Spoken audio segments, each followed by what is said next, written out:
Kula nuwun kunjuk panjenenganipun saking keluarga ageng Besan Sutresno dalasan sedaya pangombyong ambak bilih sampun samekta ing gati kawula suwun lumebet wonten ing papan ingkang sampun kasemektakaken wonten sangajeng kori pahargyan.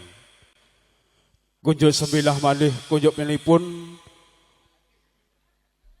panjenenganipun Kadang Besan Sutresno dalasan sedaya pangombyong keparenga enggal lumebet wonten ing papan ingkang sampun kasamektakaken wonten ing sangajenging kori pahargyan.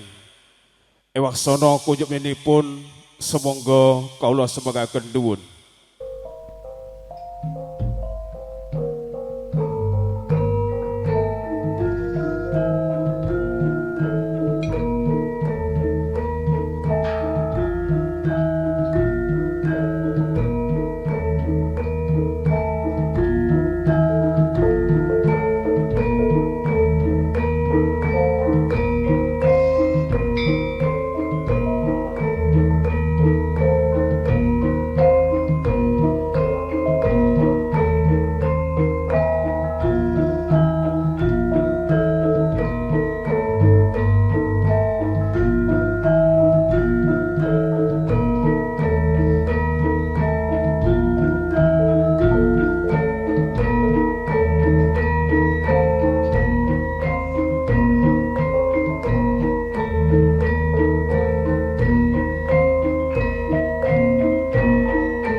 Assalamualaikum warahmatullahi wabarakatuh.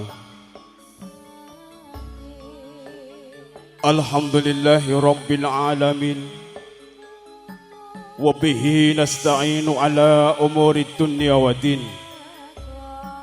Ashhadu an la ilaha illallah wa ashhadu anna Muhammadan abduhu wa rasuluh la nabiyya ba'dah.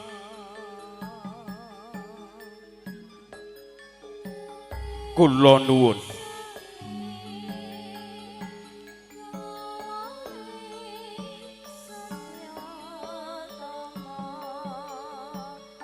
sih rahmat tentrem rahayu saha berkahing Gusti ingkang maha kawasa.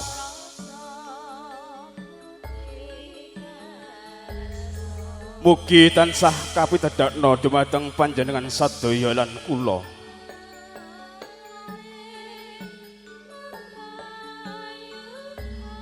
Hanggur masing jejering titah sawantah jalma waloka ingkang boten loncat saking lenaning kaprayitnan.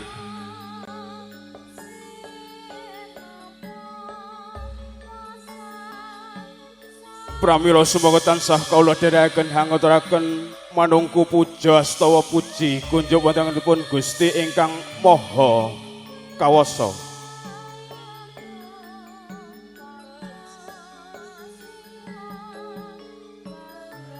Niki ingkang sampun paring nikmat dumateng panjenengan sedaya lan kula ingkang awujud punapa kemawon. Satemah kula panjenengan sami saged kempal manunggal wonten ing papan punika kanthi kinayoman ing karahayon.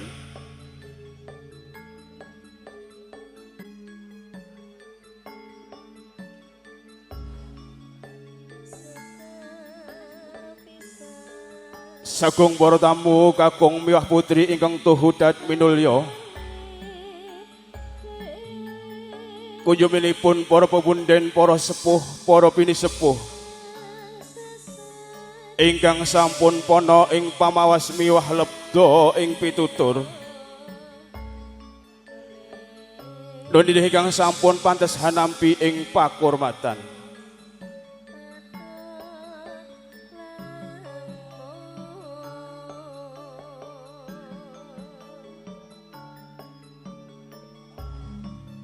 Kuyupinipun para pengemban pangembating praja miwah satriyaning nagari ingkang minangka dados panduming kawula dasih ingkang tuhu pantes kawula hormati.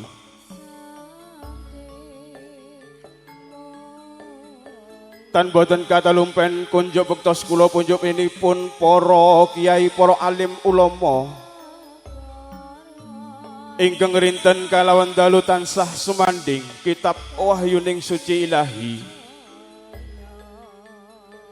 minangka panuntun kiblating panembah ingkang satuhu luhuring berbudi.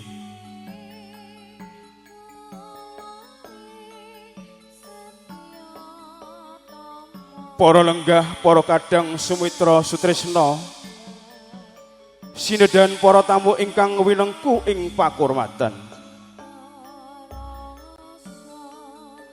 Kanthi linambaran pepayuning budi rahayu miwah hangaturaken sewu agunging pangabsama. Mugia keparenga kula hambuka suka wiyaraning wicara dwaraning kandha. Nuhuni awit kersanipun panjenenganipun Bapak Edi Santoso sekalian Ibu Ginarsih ingkang ing kalingan punika mahargya putrinipun ingkang sesilih Rara Nila Kristiana.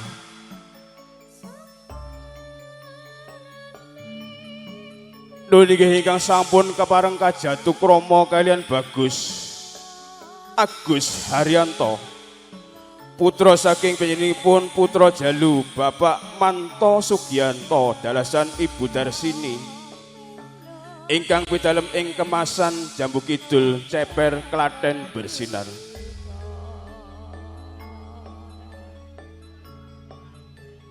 Sagung para tamu kakung miwah putri ingkang tuhu dat minulya. Ing salajengipun kepangrenga kula ing mriki badhe hamratitaken murih rancaging titi laksana adicara ingkang badhe kalampahan ing siang punika.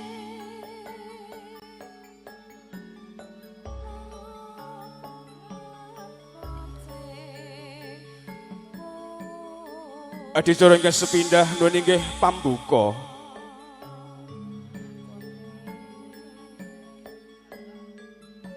Paripurnaning pambuka samangkih putra temanten putri mijil saking Pati Busana kalarapaken tumuju ing kursi rinengga. Tumuli menggah adicara kakalih nuwun inggih atur pasrah saha atur panamintring putra temanten Sarat Sarana.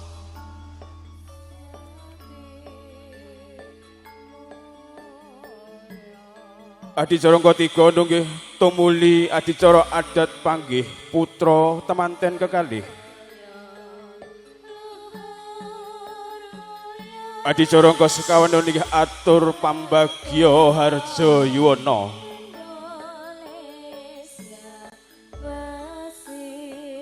Kalajengaken nggih adicara gangsal nggih doa suci kunjupinipun putra pinanganten kalajengaken menggah atur maiwadhu hasanah.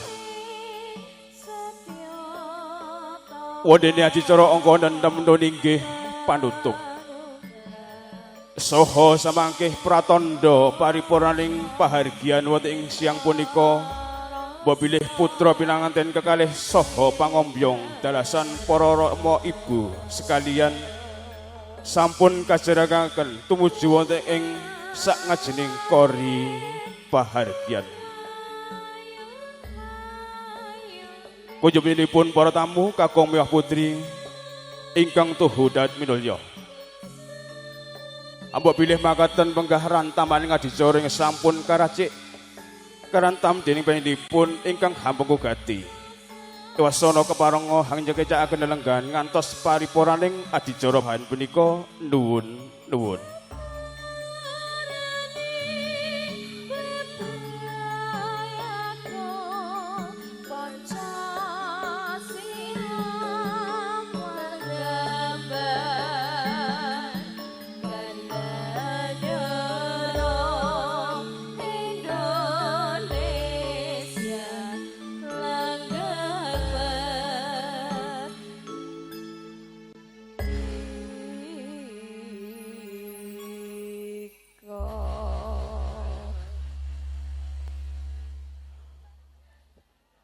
Lah punika kalawa menggah rantamaning adicara ingkang badhe kalampahan wonten ing adicara pahargyan wonten ing siang punika.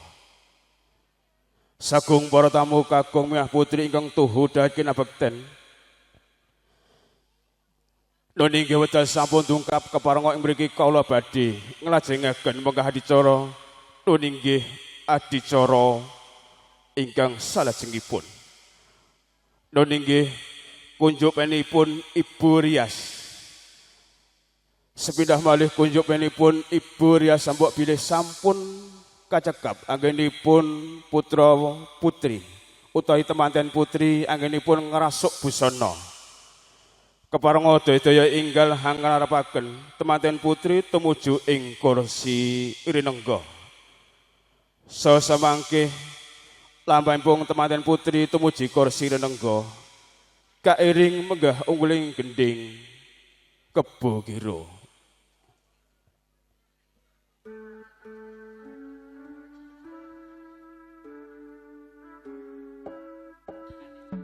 Oke, Puspawarna. Oke, monggo.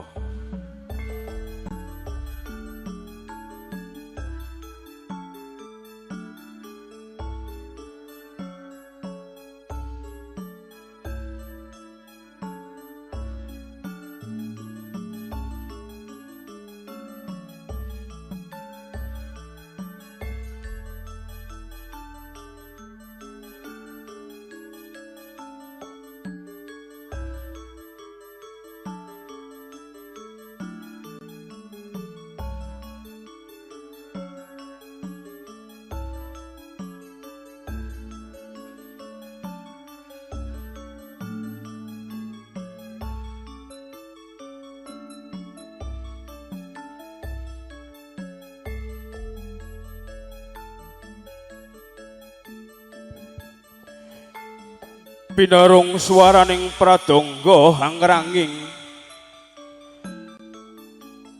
hangambar ketawang puspa warna laras slendro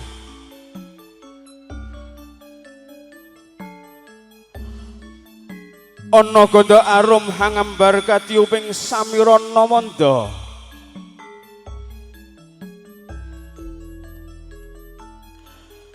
lah punika ta sekaring pahargyan nenggih kang sesilih Rara Nela Kristiana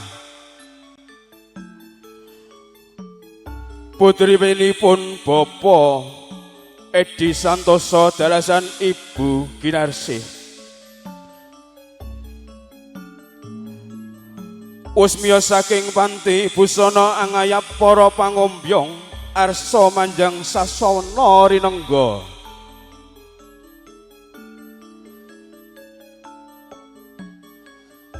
apa ta busaning Sang Lir Hapsari wadana pinaes hanggelung Malang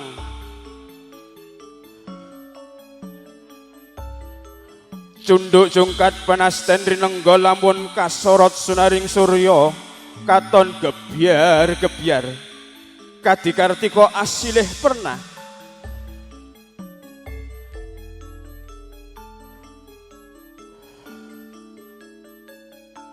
pantesin taat mojo penganten hangagem busana raja kaputren katingal gandes luwes maraati sirna kamanungsane lir mantasaning widodari kasuwargan nuninggih Bathari Supraba atmaning raja Dewa Sang Hyang Surapati ing kayangan Salendra Bawana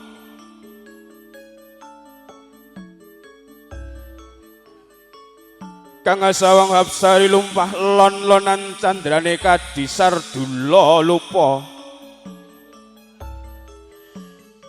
wadana tumungkul hesmulisem jroning wardaya karana dadya punjerining sesawaning para amung rawuh putri miyang kakung samya ajenengi rawuh ing pananantian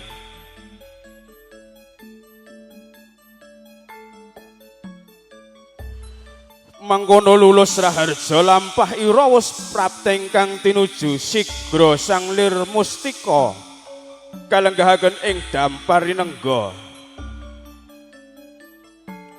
lenggah ngono raras sarwi hangrantu laksinaning adicara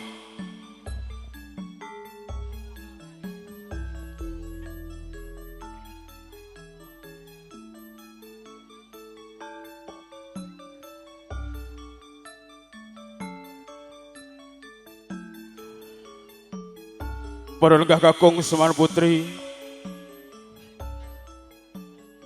putra termaten putih sampun kalarapaken tumuju ing kalenggahan kursi rinengga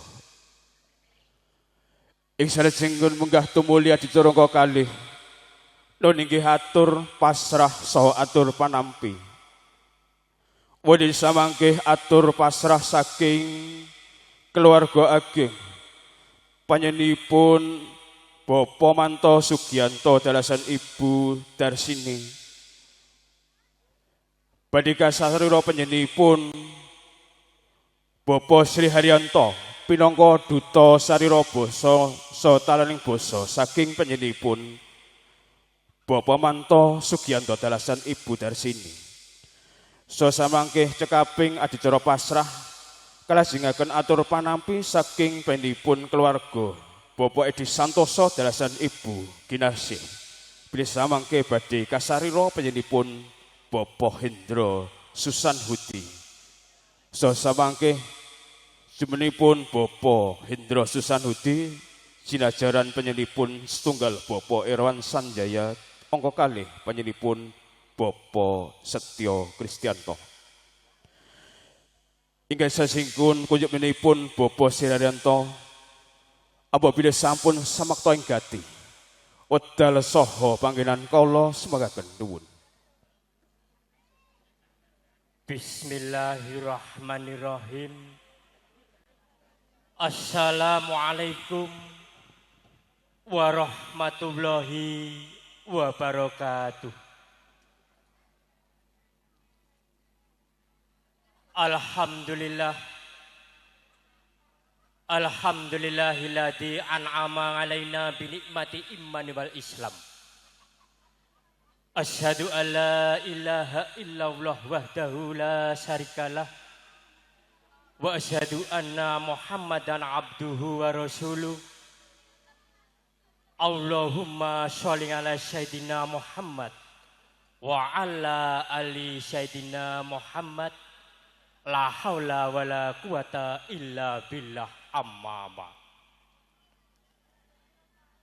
Lumun tresih nugraning Gusti ingkang akarya loka mugi tansah demawah dhateng jangka kita sama. Amin. Kawula nuwun kunjuk dhateng panjenenganipun para pepundhen para sepuh ingkang satu sampun pono ing pamawas lebda ing pitutur keblat ing panembah ingkang pantes pinundi sonya bekten.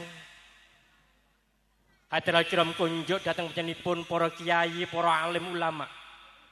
Siang ratri dhateng kendhat tansah sumanding kitab suci wahyuning Ilahi. Minangka panuntun kiblating panembah ingkang satu huliring budi.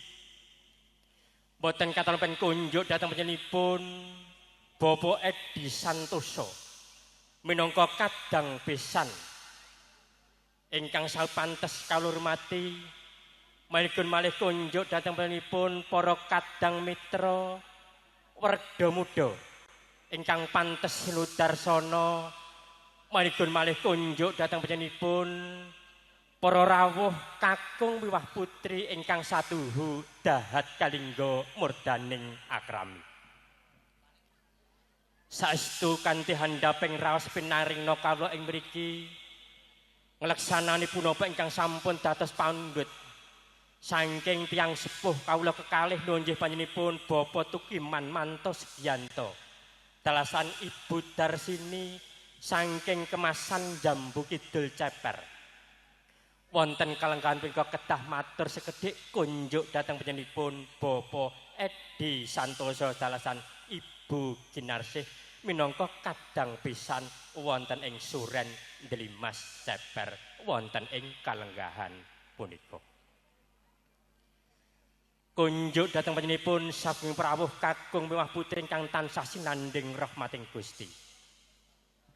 Boten waleh-waleh langkung rumiyin sumangga panjenengan sami tansah kalodherekaken, tansah nggih puja dalasan puji syukur. Kunjuk wonten ngersa dalem Gusti ingkang maha mirah dalam asih ingkang sampun keparing pinten-pinten karahmatan, kanikmatan, kasarasan, kasugengan dhateng panjenengan sedaya dalasan kawula katiti wonten wekdal punika. Kita sedaya tasih saged kempal manunggal wonten mapan menika sedaya kala kanthi manggih rahayu wilujeng wonten alangan satunggal punapa. Amin. Sholawat ugi salam kita kunjukaken dhateng panutan Nabi kita Nabi Agung Muhammad sallallahu alaihi wasallam. Insyaallah ingkang kita tenggo sapatipun sak mangke wonten yaumul kiamah. Amin. Kunjuk dhateng panjenenganipun sagung prawuh kakung miwah putri langkung-langkung kunjuk dhateng panjenenganipun Bapak Edi Santoso dalasan Ibu Ginasih Sakutra. Para dene ingkang dados wigatos sing atur kawula ingkang angka pisan. Boten katalumpen tiyang sepuh kawula kekalih sapanggombyo. Wonten kalengga menika ngaturaken atur salam takdim.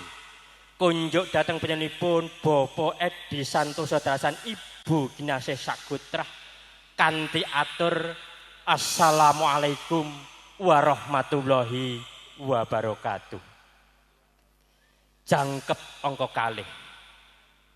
Mbok bilih wonten ari kapengker wulan kepengker dene warsanipun mbok bilih ugi kapengker ing antawasipun panjenenganipun Bapak Tukiman Manto Sugiyanto dalasan Bapak Edi Santoso sampun wonten gumolonging perembakan para dene gumolonging perembakan kala wau nedya ngraketaken balung apisah daging arenggang bebasan ngembun-embun enjang ajet Jawa sonten ndodok latar ndodok lawang sumedya nginang jambe suruwe mbok bilih kanthi atur mekaten nggih karena sampun sami jumbuh anggenipun sami badhe bepisanan ugi kanthi panglamaripun kanthi agenging manah wonten kalangan menika badhe ngaturaken nggih punika syarat sarana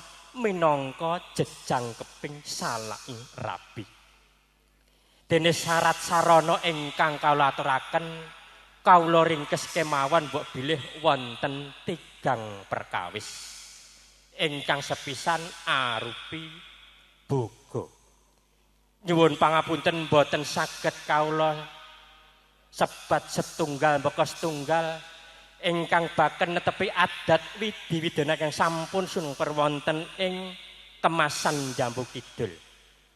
Nika dipun betani nggih punika sanggan saha majemukan ingkang sakmangke sageta ngudari sesanggepan ing antenipun badhe bepisanan keluarga kemasan Jambu Kidul kalian keluarga Suren Delimas saengga mboten saged ing sak pisah ing sak lami-laminipun.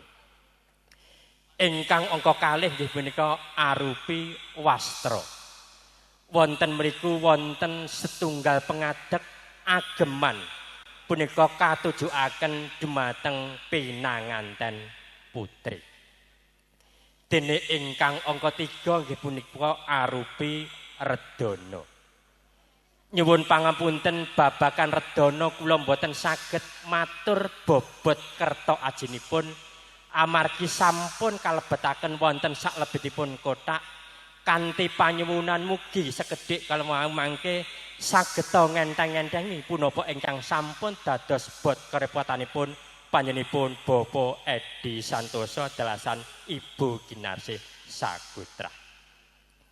Kunjuk dhateng panjenenganipun para tamu kakung miwah putri langkung-langkung dhateng panjenenganipun Bapak Edi Santoso.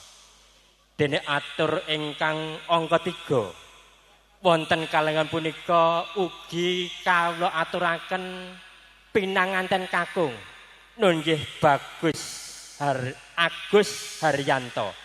Kawula aturaken kunjuk dhateng panjenenganipun Bapak Edi Santoso dalasan Ibu Ginarsih Sakutra. Mbok bilih sakmangke dipun wonteni tata upacara ijab panggih. Sakmangke kasumanggaaken kunjuk dhateng panjenenganipun Bapak Edi Santoso. Ing saklajengipun mbok bilih sakmangke pinanganten kakung cumandhak wonten ing Suren mriki kasumanggaaken badhe paring seserepan. Wulang wuruk kunjuk dhateng panjenenganipun anak mas kula nggih punika Agus Haryanto ngengi bebrayan enggal. Ingkang saklajengipun kawula kekalih nggih panjenenganipun Bapak Tukiman Manto Sugiyanto. Bilih benjing wonten ing dinten Senen pon. Suryanipun dawah kaping 21 wulanipun April warsa 2000 langkung sawetawis tabuh 9 cethit. Mapanipun wonten Gedung Serbaguna Jambu Kidul, Jagan Jambu Kidul. Sakmangke kasuwun pinanganten kekalih kalarapaken insyaallah badhe dipun tepangaken dhateng keluarga wonten ing Jambu Kidul saha badhe dipun suwunaken berkah saking keluarga ageng saking Jambu Kidul. Ing saklajengipun saking tiyang sepuh kula kekalih panjenenganipun Bapak Tukiman Manto Sugiyanto. Mbok bilih anggenipun sowan wonten kalangan punika tantu kemawon ingkang dipun dherekaken. Nggih punika warga ageng saking Jambu Kidul. Tentu kemawon kathah cacahipun mbok bilih kirang damel sukurane penggalih kunjuk dhateng panjenenganipun Bapak Edi Santoso. Kula minangka wakilipun tansah nyuwunaken agenging sih samudra pangeksami. Ingkang pungkasan mbok bilih adicara wonten punika sakmangke kaanggep paripurna. Keparenga kawula sapangombyong saking Jambu Kidul. Keparenga badhe nyuwun pamit, nyuwun tambahan donga pangestu mugi-mugi jengkar kawula saking dalem pambahan niki tansah manggih rahayu wilujeng boten wonten alangan satunggal punapa. Minangka pepet pepuntan ing atur mbok bilih anggen kawula matur tamtu kemawon kathah gonyak ganyuk cawuh isruing paramasastra kurang suba sita ingkang singlar ing reh tata krama kula mung rumasya mung titah sawantah jer amargi cubuking pangertosan saha kiranging seserpan kawula mawantu-wantu ugi nyuwun ageng sih samudra pangsami kanthi mekaten billahi taufik wa hidayah waridho wa inayah. Assalamualaikum warahmatullahi wabarakatuh. Nuwun. Waalaikumsalam warahmatullahi wabarakatuh. Kanthi wijang cetha terwaca menggah atur saking nyenipun Bapak Sri Haryanto nun inggih atur pasrah sarana nun inggih pinangka talaning basa saking panjenenganipun keluarga Bapak Manto Sugiyanto dalasan Ibu Darsini ingkang samenika keparenga nun inggih badhe pun tampi panjenenganipun saking keluarga panjenenganipun Bapak Edi Santoso dalasan Ibu Kinarsih sasamangke badhe kasarira panjenenganipun Bapak Hendra Susanhudi sasamangke jumenipun Bapak Hendra Susanhudi jinajaran panjenenganipun setunggal Bapak Eron Sanjaya angka kalih panjenenganipun Bapak Setyo Kristianto wasana kunjupipun Bapak Hendra Susanhudi apabila sampun samekta ing gati wedal sapangginan kawula sembagaken nuwun.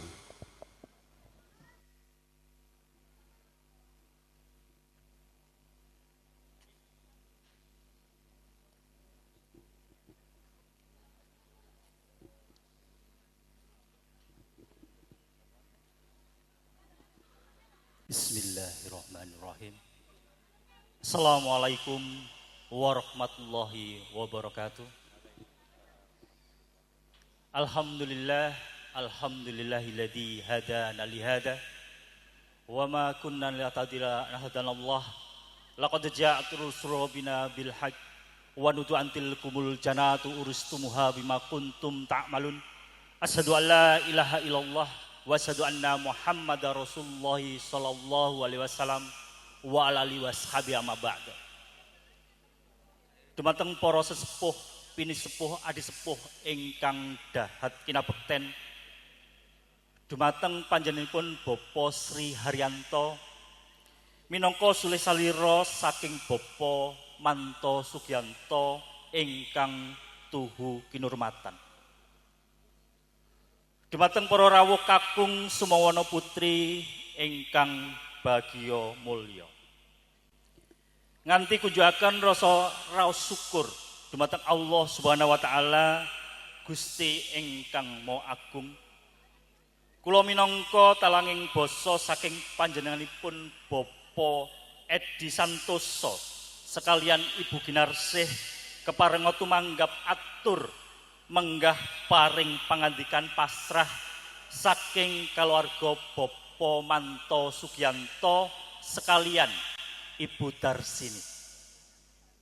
Ingkang sepisan kula minangkani punapa ingkang dados kersanipun Bapak Edi Santoso sekalian dalasan sedaya keluarga ngaturaken pambagya sugeng ing sarawuh panjenengan minangka duta saraya pasrah saking Bapak Manto Sugiyanto sekalian Ibu Darsini sapenderek ingkang pidalem wonten ing kemasan RT 3 RW 3 Jambu Kidul Ceper Klaten. Kaping kalih menggah salam taklim Bapak Manto Sugiyanto sekalian lumantar panjenengan Bapak Sri Haryanto kula tampi dawah sami-sami kanthi atur Waalaikumsalam warahmatullahi wabarakatuh. Wondene menggah keplasing sedya panjenengan hamasrahaken utawi hanglarapaken temanten saribit nun inggih Bagus Agus Haryanto ingkang sampun kaleksanan ijab kabul daup kalian Roro Nela Kristiana kala dinten Sabtu 19 April 2000 selangkung. Bapak Edi Santoso kalian Ibu Ginarsih sakeluarga hanampi kanthi suka gumbiraning manah. Salajengipun mbok bilih samudayanipun sampun satata samapta temanten kekalih tumunten badhe kalenggahaken manut tata cara lan padatan ingkang lumampah wonten kampung utawa tlatah Dukusuren. Dumateng Bapa Manto Sugiyanto sak penderek kula aturi pinarak lenggah wonten papan ingkang sampun kasediaaken kanthi mardikaning manah ngantos purnaning pahargyan. Panyuwunipun Bapak Edi Santoso dalasan keluarga mugi panjenengan sedaya kepareng paring donga pangestu dumateng putra temanten kekalih kanthi pangajab mugi temanten kekalih ingkang badhe gebyur lelumban wonten madyaning bebrayan agung tansah manggih bagya mulya dados kaluwarga ingkang sakinah mawadah warahmah sumrambah ing samudayanipun. Amin amin ya robbal alamin. Tumrap sedaya peparingipun saking Kadang Besan Sutresno kula minangka talang atur saking pamenggugati ngaturaken panuwun ingkang tanpa pepindhan ing pangajab mugia saged dados pratandha talining kekadangan ing antawisipun keluarga Bapak Edi Santoso miwah keluarga Bapak Manto Sugiyanto. Mbobile samangke pahargyan sampun purna panjenipun sarombongan badhe pamit Bapak Edi Santoso sakeluarga namung saged atur donga pangestu mugi lampah panjenengan sarombongan saking papan tlatah Dukusuren ngantos dumugi dalem soang-soang tansah manggih kawilujengan boten wonten alangan satunggal punapa. Ing wasana mbok bilih anggen kula matur saha nampi tuwinhang lenggahaken panjenengan sedaya mboten rena ing penggalih kula mawantu-wantu nyuwun agenging samudra pangaksami. Billahi taufik wal hidayah. Wassalamualaikum warahmatullahi wabarakatuh.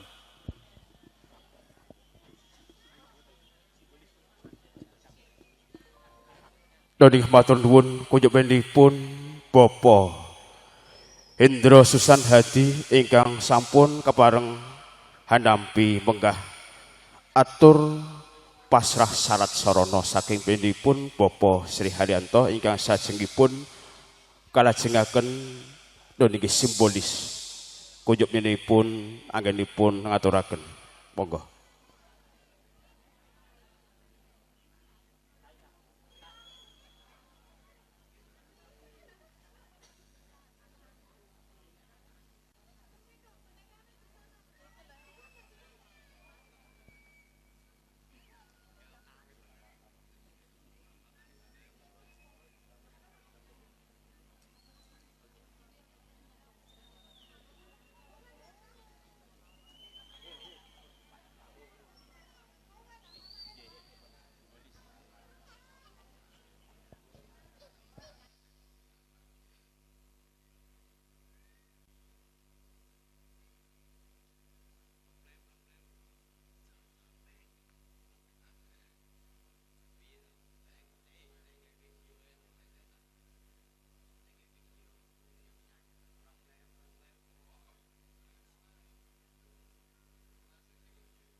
Paripurna menggah adicara pasrah saha panampi atur syarat sarana saking pendipun para-para ingkang piniji.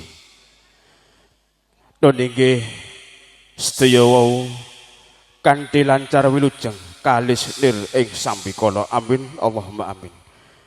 Sagung para tamu kakung semawon putri ingkang tuhu datmilya nggih kalajengaken nggih adicara adat panggih putra temanten kunjukipun temanten putri saha Ibu Rias keparenga nglarepaken temanten putri tumuju ing sangajenging gapura utawi kori pargian ingkang saperlu nglampahi upacara adat panggih. Wasana kunjukipun Ibu Pangrias keparenga hambara titisaken menggah lampahing adicara panggih. Wasana wedal kala sembangaaken Ibu Pangrias saha samangke lampahing putra teman putri kalarapaken ing sak ngajeng gapura kairing ladrang gending wilujeng. Wasana wedal kala aturaken kunjukipun para-para ingkang piniji nuwun.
Kunjukipun Ibu Pangrias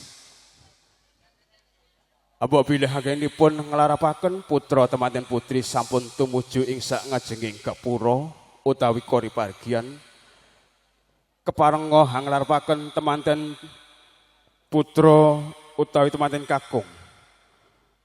Nun inggih hamba bilih sampun cekap anggenipun ngrasuk busana keparenga inggal hanetepi upacara widi nun inggih atur adicara panggih putra temanten.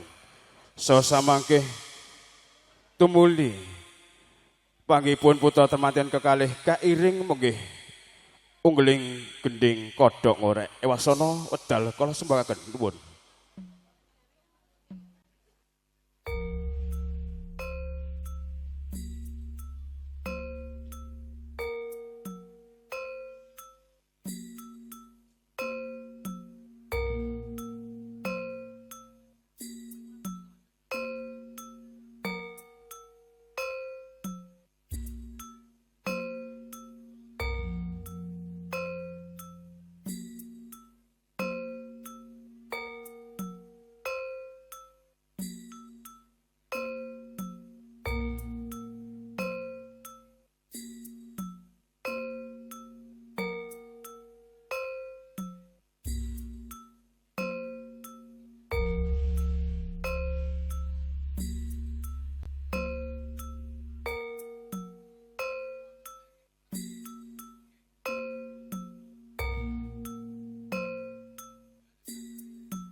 Umure bebrayan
Kunjuk menipun para kakung, para tamu kakung milah putri ingkang tuhu dahat minulya.